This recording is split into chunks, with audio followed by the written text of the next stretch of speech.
Welcome back to Movie Bites. Today, I will review a 2022 movie titled No Exit. The movie begins with the addicted Darby, who is in a rehab. They are in a chat session with some addicts.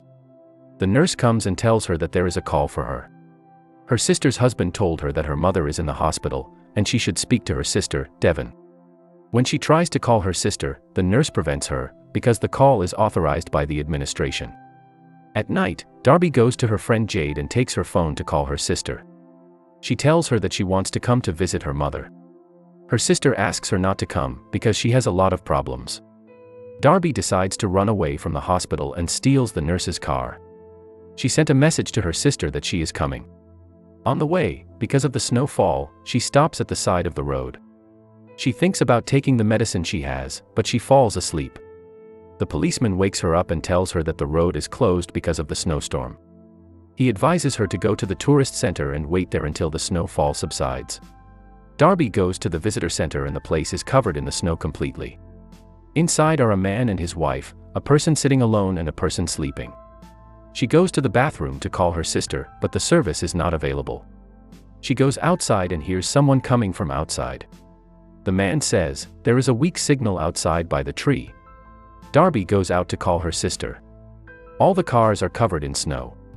Suddenly she hears a screaming sound coming from a car. She is shocked when she finds a little girl kidnapped inside the car. She tries to open the car but cannot. She photographs the license plates and tells the girl that she will help her. She gets into her car and tries to call 911, but the service is not available. She then comes back inside and sits with the people. She is facing the car in which the kidnapped child is. Then she starts getting to know them. She gets to know Sandy and Ed, and Lars, and Dash. Lars suggests a game to play to pass the time. During the play, Darby begins to ask each one about his place of residence and his job, in an attempt to identify the owner of the van. She finds out that Ed is a former soldier in the US Army, and Lars from Nevada. The van with kidnapped child is also registered in Nevada. Lars gets angry because he is the only one who lost in the game. His behavior shows that he is psychologically unstable. Darby goes to the bathroom and tries to call 911, but the service is still not available. She sends a distress message with a picture of the license plates, but due to the signal problem, it got stuck in the queue. She takes a box cutter and goes out the back door. She goes to the car and tries to open it, in an attempt to free the child. She gets into the car, pulls the tape from the girl's mouth, and finds out that her name is Jay. Suddenly Lars comes and Darby hid in the car. When he leaves, she tells the girl that she is going to release her but that she needs someone's help. Lars brings some food and goes back to the car. He notices footprints next to the car and starts to get worried. Dash went to the washroom to check on Darby. She tells him that there is a kidnapped child inside Lars's car and that the child has a medical bracelet in her hand, which means that she is sick. She asks him to help her save the child. Dash told her that he will use a weapon. Then he finds the nail gun. Darby goes to Jay to set her free. Jay asks her about the two men who had kidnapped her. Darby is shocked. He then sees Dash talking to Lars, and she understands that they are partners. Dash tells Lars that they should get rid of Darby because it would cause them trouble. They take the weapons and storm the car, but only find the girl there. They go back inside. Ed tells Sandy that Lars is suspicious.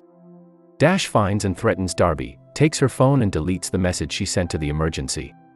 Ed asks Lars about Darby. He tells him that she might be outside trying to call someone. Ed decides to go out to find her. Dash tells Darby that Jay's father is a rich man and when he pays the ransom, they will simply return his daughter to him. Sandy comes in and asks to talk to Darby. She tells her, if something is wrong, she should tell her so that she can help, but Darby doesn't tell her about anything. Then they all go out and sit down at the table again. Darby sees Jay getting out of the car. Also, Lars goes out looking for her. Darby gets up to get out the back door and Dash goes after her. Darby tries to hit him, but she fails. He catches her and the car keys fell from him. Then Lars came back and told him he hadn't found Jay. Dash tells him that she would appear when she sees Darby with them. Darby took the keys. The three goes out to find Jay. Darby pushes them and Dash fires the gun. She falls from the top of the cliff.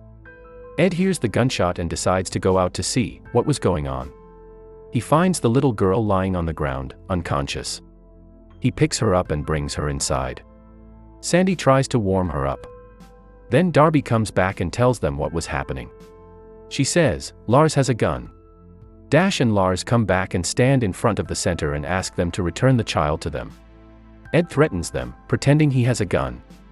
Ash tells him that the child needs medicine and he has it, so they have to hand over the girl. Ed and Darby refuse. Darby says, she has their car keys. Ed shouts, we have your car keys, and asks to trade the keys for the medicine. Ash and Lars spray fuel around the place and threaten to burn it. When Jay wakes up, she sees Sandy and recognizes her. She works as a housekeeper for her family, and she is the one who assisted Ash and Lars in kidnapping her. Sandy shouts and says, Ed doesn't have a gun, then sprays Darby with chili spray. She explains to Ed that they are having financial difficulties and that she needed to take action. Ed is shocked by what his wife had done. Sandy then opens the door, gets the medication from Dash and injects Jay.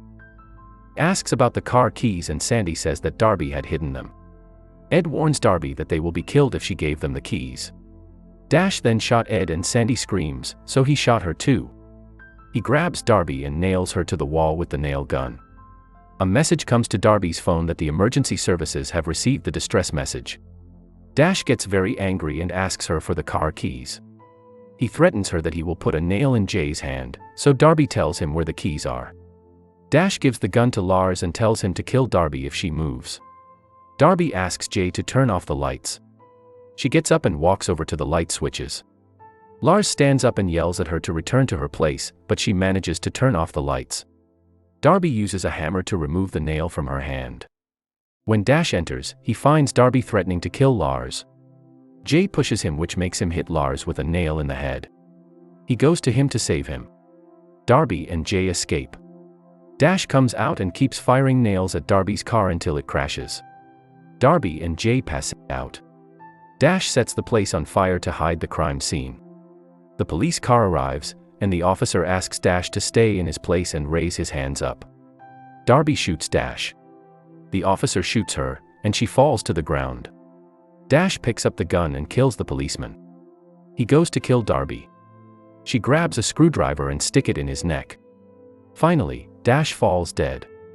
Then she crawls until she reaches the officer, takes the radio and calls for help.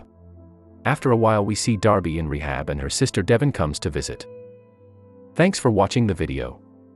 If you enjoyed it, consider liking the video and subscribing to our channel. It helps us a lot.